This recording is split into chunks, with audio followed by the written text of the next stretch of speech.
My name is Peril Ngube. I'm aged 25. I grew up in Bulawayo, staying with my mom and my dad. When my dad was alive, he was the breadwinner. I lost him when I was in grade 4.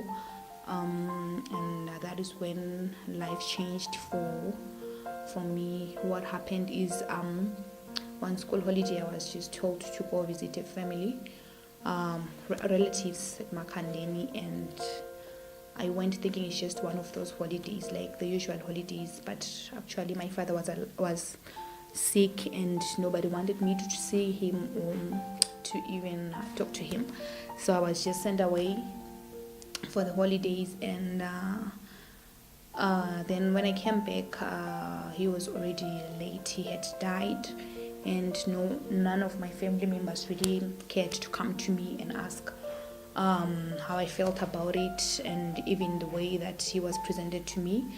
One day, I remember one day when I was at school, when he had died, they sent someone to just come get me, and the next day we went to our royal home in Mapisa, and I just saw this large gathering of people, and I just realized that the only person who was missing there was my father. Every other relative was there, aunties, aunts, and grandparents, cousins, everyone was there, but my father was not there.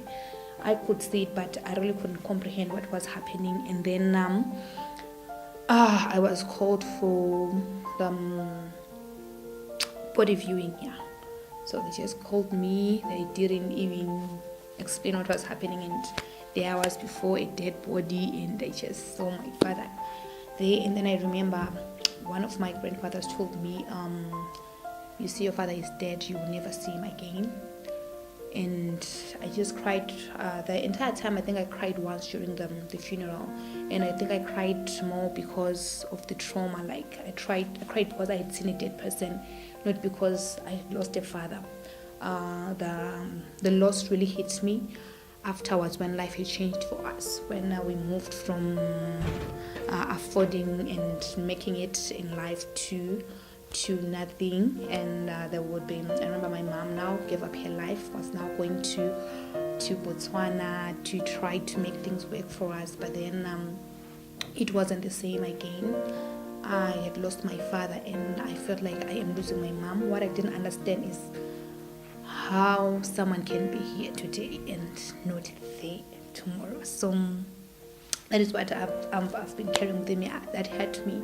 I never received any counseling. I never received any love from anybody. And after that, my father had been a hard person on people. So I felt like every other person, I wanted to take revenge, and they were taking it out on me. People would say hurtful stuff. And now I remember, like, clothes ceased, and now I had to just get these handouts from people, and people just gave me what they didn't want anymore, and I couldn't say no. My mom couldn't say no because we really needed it. I had this purple jacket, I remember, yeah. It was a small fit. I used to wear it in the morning. I would wear it during the day. At night when I slept, I would wear it, and it had this smell, and somehow that smell just reminded me of how poor we are with my mom, and so that hurt me. I was privileged, however, to go to a boarding school from 1 to Form 6. I liked it there because I really didn't have to face my reality at home. Things weren't easy, and it got bad 2008 when my mom lost her passport and the economy happened, and now she couldn't do the things that she should do when she was a cross-border. So it was just school fees and no groceries at school. Visiting days, sometimes she wouldn't show up, and you'd see these other children there with their families, and they are happy and they're sharing stories. You can see that there is love here. These people are bonding, and you are just there and just watching, and now you're thinking, okay, what will happen to my own father? And for a long time, I hated people. I hated people in my family. I hated everyone. I blamed everyone for the death of my father. Even though when I grew up, I just learned that it was the heart disease, heart problem. But to me, it was people, because I felt like even if he was sick, I still had the right to talk to him. dream, or maybe say buy or something like that. But that wasn't afforded to me. So I know I've carried this hurt within me. It got bad when I turned 18, and now you see, like, man, people come, they know your story, and they act as if they want to help you, and you don't see help coming your way. Actually, people want to capitalize on you because you know they don't have that protection. My mom, I think my mom did everything that she could do, like maybe within her capacity, but I wasn't that protected. So that is how these people get to me. But then somehow I ended up, I remember there's one officer in particular in Tlatlandlela. I was supposed to be filling out forms for my university school fees payment, so I couldn't go to school. I wouldn't go to part 1 if he hadn't signed. And then for some reason he said I will only sign if you sleep with me. So I just took the papers, went back home, gave them to my mother, and just told her that I found the office is closed. I didn't know how to communicate what was happening, and it was just one thing after the other, and she was just there dying within. So I, orphans, I would say, is people we carry painful experiences, we carry within us things that we can explain, we don't know who to talk to.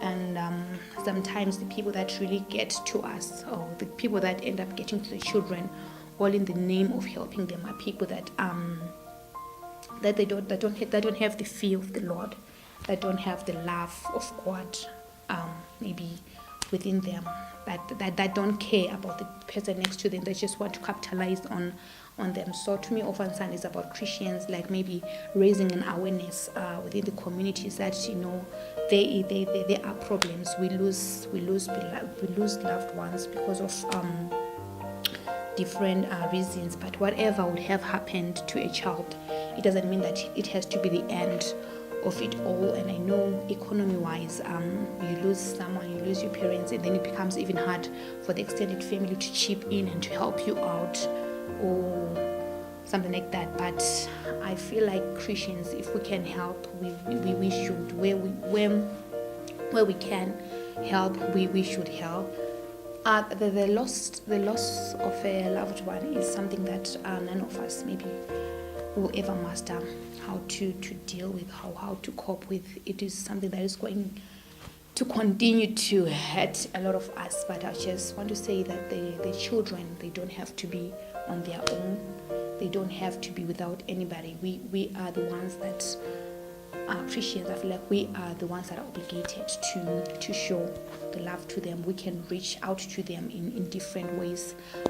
We can foster them. If we can take a child who's been orphaned and they have no one, and to incorporate them into your own family, it will be an amazing thing, because we know for sure the life of the child will never be the same again. If you can adopt, that is the better. We know the institutions and they are helping out, but I feel like we are more our lives are better molded in a family where there is a father, where there is a mother, where we have people that can socialize us into the good people that everyone would like the child to turn out to be. So I would like to encourage us. It shouldn't be the end of the road for the child. The fact that they have lost somebody is not even their fault. The fact that they have been dumped is not even their fault. Whatever happened, whatever the circumstances are around that, is not the fault of the child at the end of the day. So if we can reach out as Christians, if we can't really take in the children, I believe there are some other people that have the time maybe to take care of these children, but they don't have the resources. So whatever you have, you can just actually come up and partner with people that are reaching out to the children. And the word says God has got plans for all of us, and I believe one of those things, the plans, is for the good of these children. And so we can actually reach out to them. It doesn't matter the age, it doesn't matter what kind of, it could be financial, it could be actually taking them in to a home, it could be just visiting them to show love, it could be just sharing the word of God with them, it could just be anything. The orphans, they carry within themselves very hurtful stories, and they just need somebody to hear them out. You can be that person who can be there for the child to actually hear them out. You can be that person who can be there and be the encouraging force in the child's life. It can be that person that the child looks and says, you know what, I know if this person shows up, I feel self. Again, doesn't have to be money. You can just be available for the child. That goes a long way. I think. But I thank you.